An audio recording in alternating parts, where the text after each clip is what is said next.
Going to meetings, case care conference meetings, and sitting in the room while the teacher and the social worker and the police and everyone else just sat there and put me down.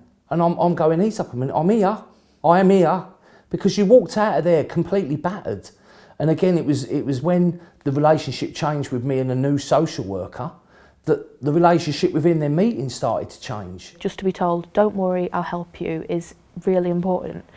To be ignored makes it seem like my issues are being cast aside and devalued. If you're struggling with something, or if you're worried about GCSEs or exams, then it's always best to talk to someone that you're most comfortable with. It's quite emotional to see them go and to see them change to different people.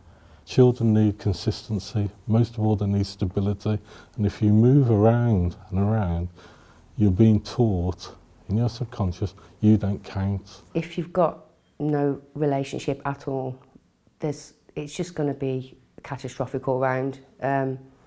My social worker, I email, I talk to.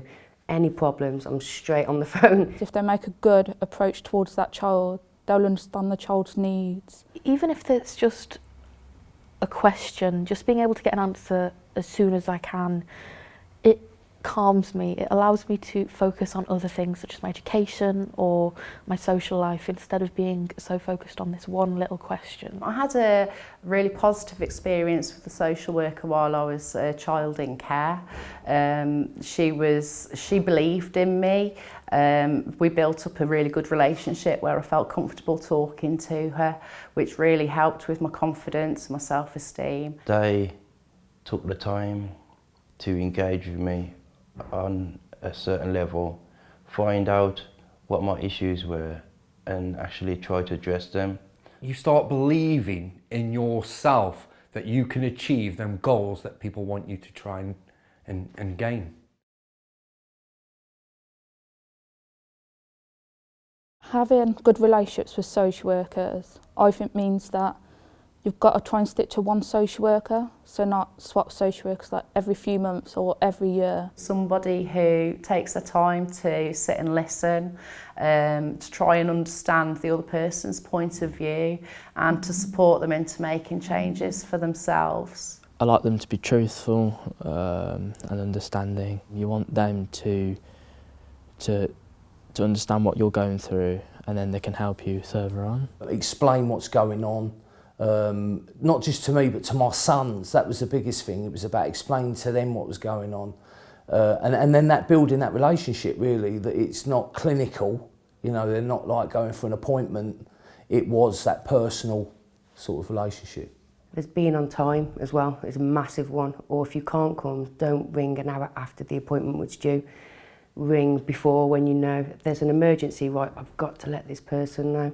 If we want to get in contact with them, try and contact us straight away, not leave it until 4 days later. And if they're taking us out, take their badges off or talk about the stuff that we want to talk about, not their tick boxes. Get to know me, realise that I am human. I'm not just a foster kid. And don't just take my file for granted. Question it, find out why I've done something or find out the reasons behind my actions. I like social workers to build a relationship with everyone in the family home, not just me. My relationships with social workers have been pretty positive, really. I've only had 2 and I've been in care for about 5 years. I really find them very personal. They really get to know me, and that's really one of the most important things. The child needs to really believe that actually this person, this adult, really likes me. Not only likes me, but wants to spend time with me and actually wants me to succeed. I think it should be more than a job and not it should be a passion. One good social worker will make you get things done, make you feel positive about yourself, and it changes everything altogether.